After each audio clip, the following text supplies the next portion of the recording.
Hola a todos, bienvenidos a Nepantlatoli, netas, rugidos y metáforas de Nool Balam, el abuelo jaguar. Los saluda Nool Balam, el abuelo jaguar, su servidor, y les da la bienvenida.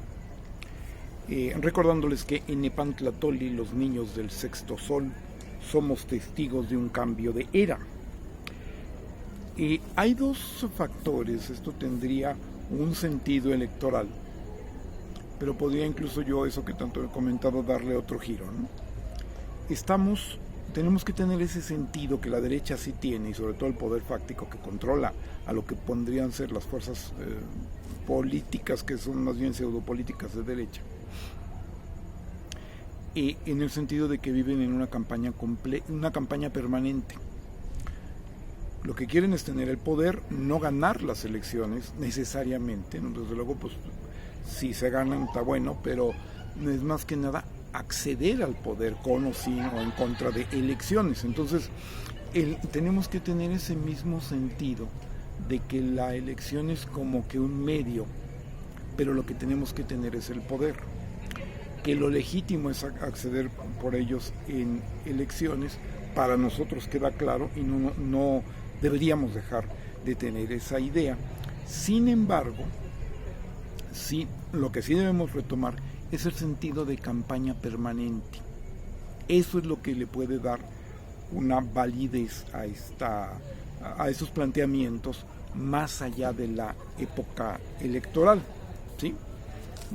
Aquí en el jardín de San Sebastián en Querétaro, muy cerca de donde vivo, es el parque de mi casa, aunque no sea particular como aquella canción que cantábamos de niños, que el parque de mi casa, como es particular, pues no, este es el parque de mi casa, pero no es particular, y me parece perfecto. Pero bueno, creo que está saliendo, me gusta cuando menos la imagen como la veo al grabarla, con la luna, ese lucero blanco intenso que tengo a mi lado izquierdo, es la luna, para su información. Y bueno, queda así como dijeran en España, como muy latinoamericano, como que la placita del pueblo muy latinoamericana. Bueno, pues en eso estamos. Bien, hay dos factores que el neoliberalismo implantó en todos estos años nefastos de devastación para garantizar que no pudiéramos liberarnos de él, y son la llamada inseguridad, que va muy de la mano con el otro, que sería pues el narcotráfico, ¿no? Ahora, hoy vamos a tratar la inseguridad. Ya hemos tratado el narco en algún otro video, y voy a revisar si puedo decir cosas que en un momento determinado no dije en el anterior, porque ya estaba diciendo, bueno, se va a hablar de inseguridad, tengo que hablar de narco, y empecé a ver que creo que esas cosas ya las dije en un video anterior. Pero en cualquier caso, estos dos factores son los mecanismos de desestabilización que genera el neoliberalismo para volver vulnerables a los países y poder intervenirlos, precisamente en condiciones de cuando ellos lo consideraran necesario. ¿Y por qué lo pueden considerar necesario? Pues ni más ni menos que por su decadencia, que de haber tenido un tipo de coloniaje en donde no requerían una intervención directa, que les es más cara, que de alguna manera podía afectar su imagen y cosas por el estilo, pues ante ya estar decayendo dicen, ni modo, pues regresamos y intervenimos totalmente, ¿no? La línea muy particularmente de Hillary Clinton, que evidentemente pues ya no está ahorita como una funcionaria directa, iba mucho sobre esa línea, y es la línea total de la generala, que es la jefa del Comando Sur, no me acuerdo ahorita de su nombre. Es decir, bueno, pues si tenemos que intervenir, intervendremos. ¿Cuál es es decir, podrá o no ser un problema, pero ni modo, ¿no? Ahora, es que por ahí va, pero ¿cuál es el punto también, no? Si tenemos a través de la inseguridad y el narcotráfico una no estabilización interna, es la justificación que ellos tienen, que nadie se las ha concedido, para intervenir a otros países. Por eso es grave. Y para llegar al planteamiento claro, la inseguridad pues es una forma de violencia, y es una forma de, quien la padece no le sonaría microguerra, pero tiene que ver con esta situación de macro o microguerra. Macroguerra, pues evidentemente será la de Ucrania. Una mesoguerra, pues el exterminio, que no es guerra, pero pretenden hacerla parecer como tal. A ellos no les importa mucho que sea verdad, lo que importa es que genere un efecto, ¿no? No comunican para decir una realidad o una verdad, sino para generar un efecto, bueno, como si fuera guerra, que es un genocidio. El de Israel tiene implicaciones que nos pueden llevar a la, que ya sería la tercera, digo yo, cuarta o quinta guerra mundial, según se quiera contar. O sea, es muy grave, pero sería una especie de mesoguerra. Y la inseguridad interna que alcanza muchas veces niveles de guerra y que luego primero la implantan para luego decir a través de sus propios medios algo que no necesariamente sería una mentira, que puede estar arrojando un conflicto interno por inseguridad, tantos muertos o más que una guerra, digamos, convencional entre países, que una macro o mesoguerra, por decirlo de alguna manera, una macroguerra, ¿no? Pero es lo mismo, es esa intención de llevar la guerra chiquito, grandote, hacia donde sea, generar estabilidad, plantear la situación de negocio y gobernar por medio del conflicto. Esto de que los poderes fácticos, bueno, desgobiernan, ¿no? Más bien controlan, porque no es un gobierno, es un desgobierno. Pretende desgobernar y en buena medida lo hace en el mundo por medio del conflicto, lo dice Cristina Martín Jiménez, que es bastante de derecha, pero bastante lúcida. Es una que se ha distinguido por estudiar mucho al Club Bilderberg, etcétera, etcétera, etcétera, y lo dice clarito, ¿eh? No es la cito, no la parafraseo, ¿no? Que realmente los poderes de este mundo, y son los fácticos, y ellos no lo dicen, pero yo lo digo, son los de la derecha, gobiernan a través del conflicto, y lo que les da poder es el conflicto, no la paz, ¿no? Entonces porque se dice, es que estamos como si fuera una guerra. Pues no es como si fuera, es una guerra, pero es la modalidad de guerra doméstica, ¿sí? Es traer o llevarnos la guerra a casa.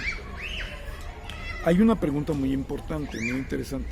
¿Cuándo la guerra ha traído la paz? Esto hay que pensarlo muy en serio, ¿no? Porque realmente pues la guerra no tiende a traer la paz, y sobre todo ya en el modelo neoliberal definitivamente no. Ya lo hemos vivido desde antes del neoliberalismo y seguramente en muchas ocasiones en la historia, pero fue muy claro, ¿no? La guerra no es la ausencia del conflicto, sino la superación de las causas del conflicto, ¿sí? Es decir, la paz no es evitar el conflicto en sí, que Dios no diga, pues si no hay balazos no hay conflicto, cuando hay el problema del daño sin conflicto, estar padeciendo el daño, pero no generar un conflicto, y entonces eso es lo que el neoliberalismo y todas las fuerzas retrógradas de la humanidad a lo largo de la historia hacen aparecer como la paz y como la unidad. No, pues si no te rebelas, entonces estamos en paz y estás de acuerdo. Si te rebelas, ahí entonces estás buscando la desunión, ¿no?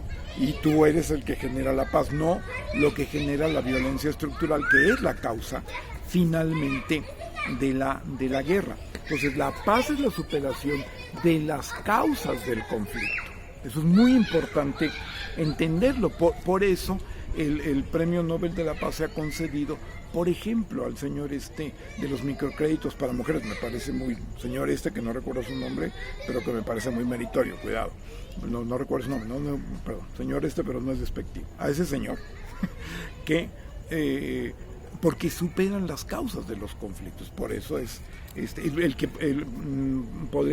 haber un premio Nobel al medio ambiente, pero bueno, también todo eso está ya tan manipulado que no sé si sería finalmente deseable que en las condiciones posibles actuales se diera, pero en un momento determinado, por ejemplo, eso también podría ser un motivo para premio Nobel de la Paz, ¿sí? Entonces, por ahí estaría la situación. Hay una metodología en la cual tenemos que evitar la dispersión de la información, establecer que los acontecimientos se dan en red, evitar el efectismo que nos lleva a realmente paralizar nuestra razón, porque quedamos muy impresionados emocionalmente, y por lo tanto evitar la disociación de que hay un montón de cosas malas en el mundo como si no tuvieran una relación, y la tienen, y además muchas veces son procesos y sistemas, ¿sí? Espero que estas maravillosas risas y gritos y manifestaciones de los niños jugando, pues para mí es una música que me encanta, ¿no? Y lo disfruto mucho, es adrede, ¿sí? Ojalá que las oigan y las disfruten ustedes también. Eso es la paz, eso es música de paz, y justamente es lo que no se está viviendo en Palestina, y que además muy específicamente son los niños los que están muriendo, pero no tanto por guerra, sino por genocidio, que es otro asunto. Sí, sería muy interesante ver cuando los conflictos no son guerra, son negativos, son destructivos, matan mucha gente, pero no son exactamente guerra. Esto, las hambrunas, habría que verlo, ¿no? Sin embargo, Occidente lo quiere disfrazar como una guerra por unos enemigos que Israel mismo y los Estados Unidos finalmente pusieron allí, que se llama Hamas, ¿no? Todo esto porque así es como hemos estado conociendo la guerra. Por eso actualmente no se debe emprender la guerra ni por una causa justa, que iba a decir entre comillas, pues no, puede haber causas muy justas, pero no se deben establecer, no sé, ese es el principio, y el principio que yo sostengo y que repetiré siempre. No hay que ir hacia la guerra, menos que porque no haya una causa justa, que porque la guerra ya se ha vuelto un universo que tiene dueños, y entonces ya te hacen vivir el conflicto como su negocio, y se desvirtúa totalmente y se evita y se olvida, y no tiene nada que ver la causa justa que acaso hubiera para emprender una guerra. Ese es el asunto, ya todo está manejado, todo está controlado. Híjole, ojalá no todo. Lo que quisiéramos creer es que la paz no esté controlada, ¿no? Pero la guerra, hasta donde vemos, y con mucho, sí, por eso hay que evitarla. No tanto porque no pudiera conducir a algo, sino porque en las actuales condiciones, que ya todo lo tienen controlado, no va a conducir a nada positivo, ¿sí? Ahora bien, por ejemplo, ¿qué pasó con la Primera Guerra Mundial? Se llegó a la suspensión de hostilidades, pero no se eliminaron, sino agravaron las causas de la guerra, porque realmente fue un acuerdo abusivo. 20 años después la guerra volvía. Hay dos interpretaciones, ¿no? La convencional de que los que habían ganado se pasaron con los alemanes, ¿no? Y en esos términos convencionales podríamos decir que es verdad, claro que es una verdad entre malos, que habría que ver cuál es peor, ¿verdad? Pero en fin.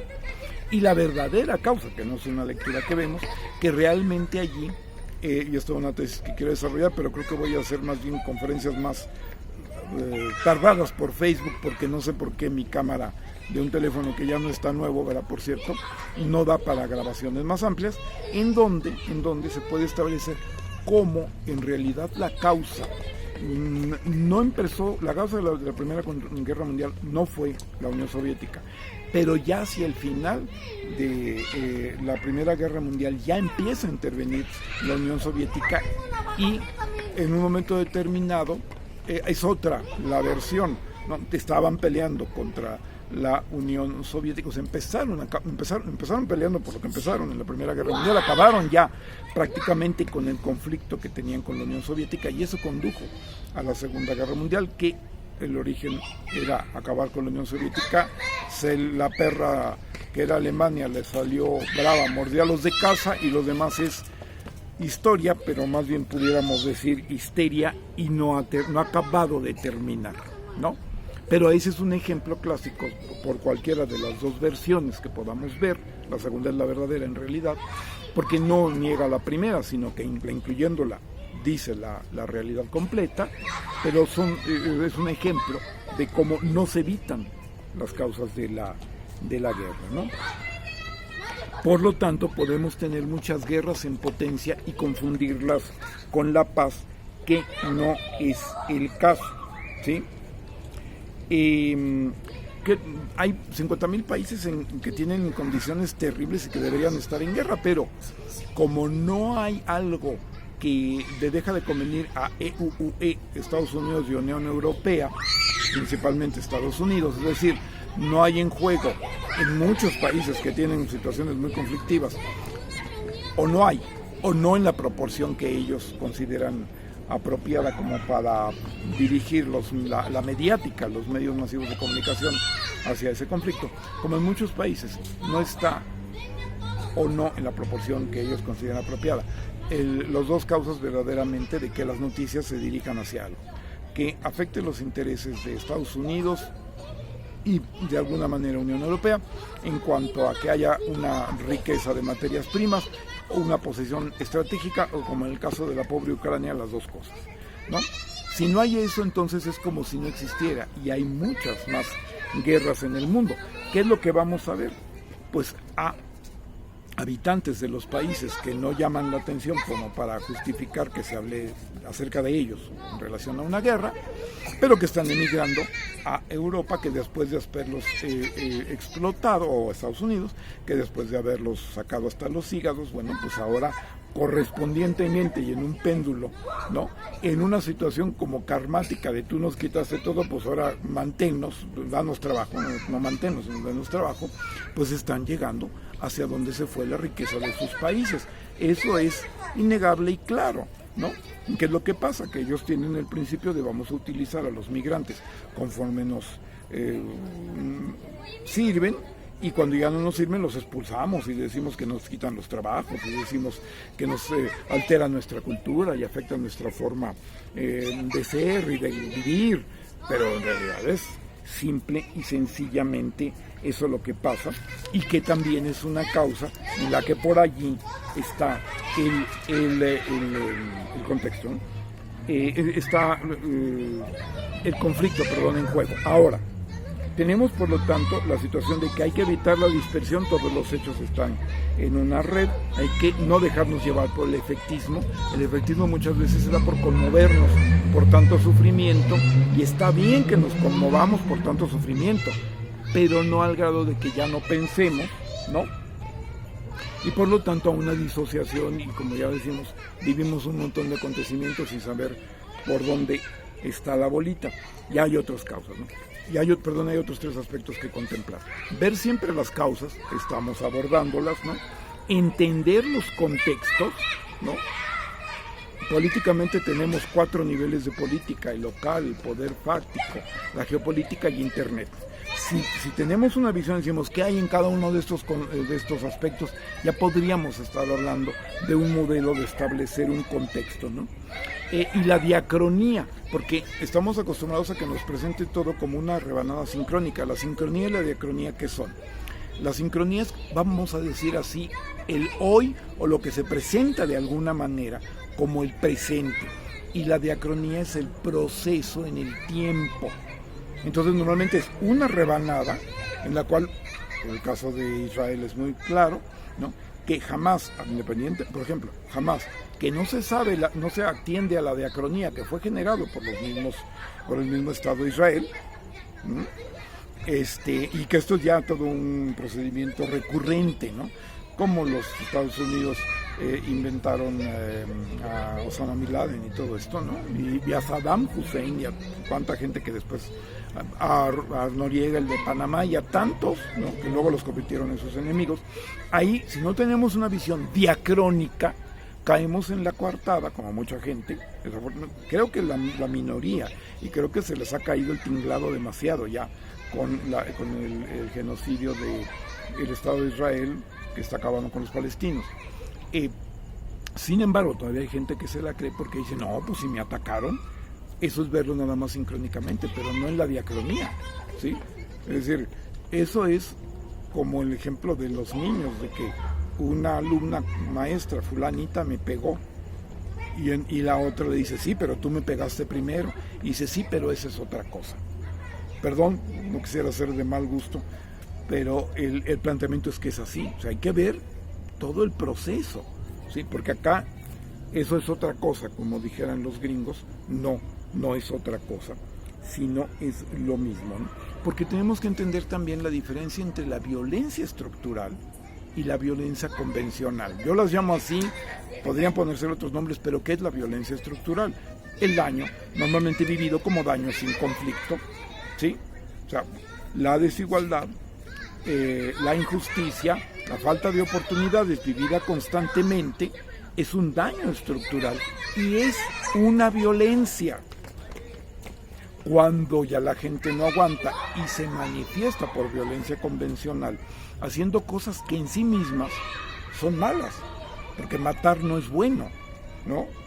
O sea, últimamente se ha manejado muy a la ligera y ya explicaremos cómo esta situación de que tengo derecho a matar a alguien en el vientre materno, pues no es un derecho. Se planteó muchas veces situación de la interrupción del embarazo en el socialismo y en donde haya sido, pero nunca se habló de que fuera un derecho humano, ¿no? Porque si no, entonces vamos a decir, tengo el derecho humano de matar a alguien porque es mi enemigo. O sea, no debemos llegar a esas aberraciones. La violencia estructural va a provocar la violencia convencional y entonces allí es en donde vemos ya causas de guerra, ¿sí? Luego, como los árabes que no comen cuentos, tomas el toro por los cuernos y te manifiestas en guerra y tienen además todo un sistema de creencias, y etcétera, etcétera, etcétera. Y entonces, como haces cosas que sincrónicamente aparecen como malas, porque matar no es bueno, y no lo es de ninguna manera, y no es un derecho humano, ni busco de ninguna manera que se genere como tal, entonces no se ve la diacronía de por qué fue obligada a la gente a llegar hasta eso, ¿sí? Y por allí hay un problema que es grave, ¿no? Entonces, el asunto es que esta situación de inseguridad se llega por falta de oportunidades, por desigualdad, injusticia y falta de oportunidades, y entonces hay grandes delincuentes que de cualquier manera lo serían, ¿no? Pero hay un verdadero ejército de pequeños delincuentes que no lo hubieran sido si no es por este contexto de inseguridad. Que generan, la inseguridad, sino es por este contexto de injusticia, de desigualdad y de falta de oportunidades. Y entonces allí la cosa se vuelve muy complicada, porque lo mismo vamos a ver narcos y delincuentes que son de más bajos niveles, que el mismo asunto que se ha llegado a hablar aquí, ¿no? Los que cultivaban la droga porque les dejaba lo que no les dejaba un cultivo lícito, y los que trabajaban en el empaque y en todos los procesos que tienen que ver con la droga, porque no conseguían trabajo en otra cosa o no como allí que les pudieran pagar mejor. Y entonces eso es como se quiere hacer aparecer por la derecha como una complicidad a fuerza, ¿no? Si trabaja de una manera lícita y de cualquier manera recibe sueldos de hambre y se habla como una reforma laboral, el hecho de la pérdida de los derechos laborales y todo este asunto, bueno, pues entonces eres víctima pero eres tonto. Si te rebelas, entonces eres malo, ¿no? Pero además, si simplemente trabajas porque como agricultor que cultiva otra cosa no vas a ganar como cultivando marihuana, entonces ya caíste en la trampa. Y esto tiene que ver con, y sería solo un ejemplo, de lo que se ha